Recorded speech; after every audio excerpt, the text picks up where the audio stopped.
أعوذ بالله من الشيطان الرجيم. بسم الله الرحمن الرحيم. إذا وقعت الواقعة ليس لوقعتها كاذبة خافضة رافعة. إذا رجت الأرض رجا وبست الجبال بسا فكانت هباء منبثا وكنتم أزواجا ثلاثة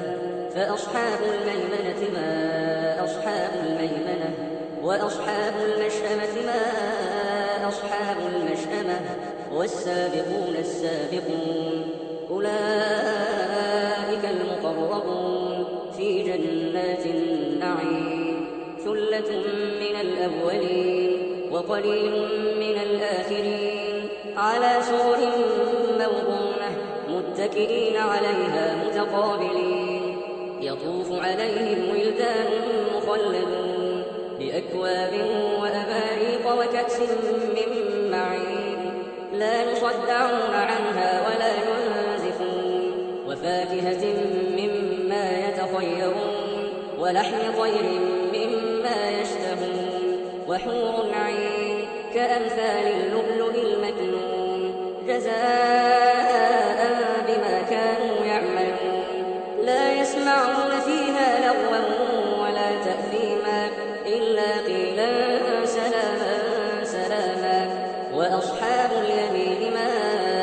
أصحاب اليمين في سدر مخضود وطلح منضود وظل ممدود وماء مسكوب وفاكهة كثيرة لا مقطوعة ولا ممنوعة وفرش مرفوعة إنا أنشأناهن إنشاء فجعلناهن أبكارا عربا أترابا لأصحاب اليمين ثلة من الأولين وثلة من الآخرين وأصحاب الشمال ما أصحاب الشمال في سموم وحميم وظل من يحموم لا بارد ولا كريم إنهم كانوا قبل ذلك مترفين وكانوا يصرون على الحنث العظيم وكانوا يقولون أئذا متنا وكنا ترابا وعظاما أئنا لمبعوثون أوآباؤنا الأولون قل إن الأولين والآخرين لمجموعون إلى ميقات يوم معلوم ثم إنكم أيها الضالون المكذبون لآكلون من شجر من زقوم فمالئون منها البطون فشاربون عليه من الحميم فشاربون شرب الهيم هذا نزلهم يوم الدين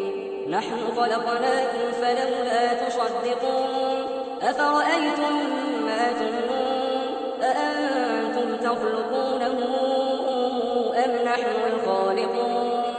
نحن قدرنا بينكم الموت وما نحن بمسبوقين على